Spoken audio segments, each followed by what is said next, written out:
Hello, guys.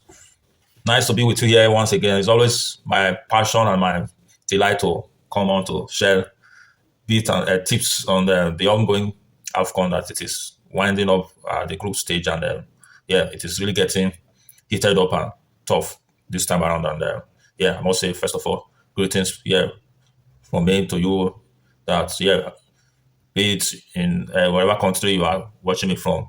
Blessed morning, blessed, glorious morning, blissful morning, and have a prosperous morning as we head into the new year. It's the last day of the year, and I hope you guys are getting prepared to get into the new year. So, with my lens, I'm wishing all you, my fans out there, happy new year.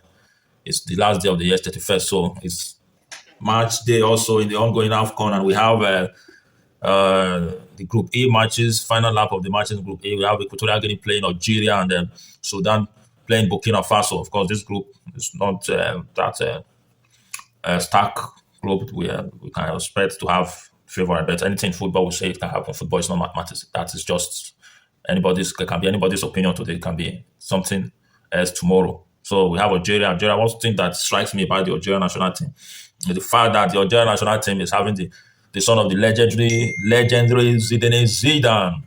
Great star. He represented France in his international career and won the World Cup, of course, for France, has won Ballon d'Or and played for Madrid. And yeah, of course, his ancestral root is from Algeria. So, of course, in some of his, particularly the World Cup he played in 2006 against Maserati, the Italian guy, he received what now changed the whole narrative that is making the son not to play for any other country apart from the country of his ancestral roots coming to, which is Algeria. So he's with the Algerian national team as the goalkeeper. His name is Luca Zidane, and the father is also proud.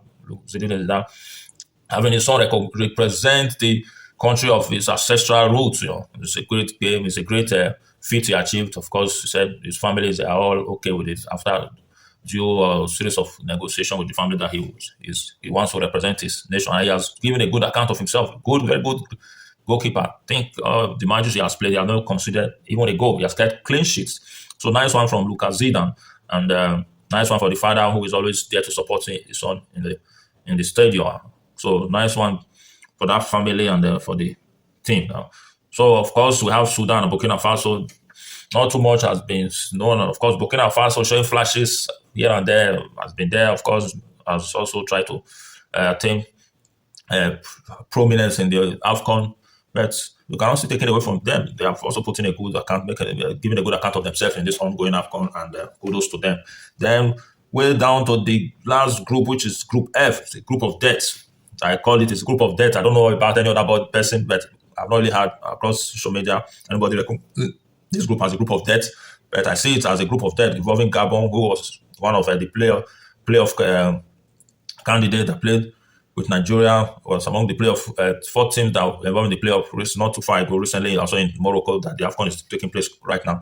Played against Nigeria, of course. There you have the well-known Abu Mayan, who is playing for Marseille, and great striker. So Ivory Coast, of course, we all know Ivory Coast was the winner of the last edition they hosted, and of course, it was a great team. They paraded, of course, beating Nigeria in the final. And then we also have the Mozambicans, which, of course, they are still not novice. They are not new names in the AFCON. They have also done a lot to deserve their place in this very group. I don't think they have been a pushover because they have also fought and they given a good account of themselves. Then we have the indomitable Lions of Cameroon. Cameroon. Great country, great footballing nation, with the legendary Samuel Eto'o, and who is currently the FA of the Football Association in Cameroon. Cameroon, of course, with at least about 4 titles in their kitting. This tournament, they come into this tournament.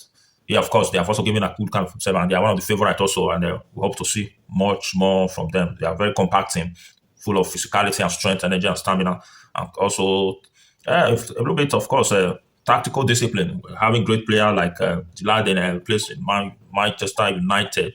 So it's also a good thing, but let's see, because of course this group, the round of 16, any team coming out from any other group, meeting any of this team in this group they have to be very, very, very, very, very cautious, because these teams here, particularly Cameroon, Ivory Coast, they are one of the favorites. So yeah, of course, today this is the last day of the of the final group matches in the group stage, and tomorrow, of course, no match before the stage will be set for the knockout stage with the round of 16.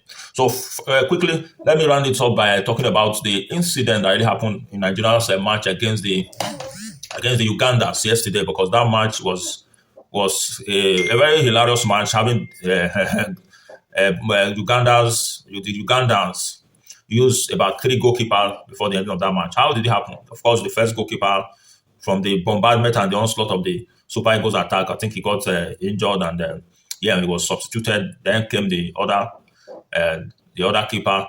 That, of course, I don't know, for one reason or the other. Maybe he was not here. Because maybe he was under tension, or he was a little bit confused. Or it was not his day. He was not really ready. Coming out of his box to handle the ball with his hand, which is never a case in the rules of the game. You understand? So that was how he was red carded, and he had to leave the pitch and have another player take his place.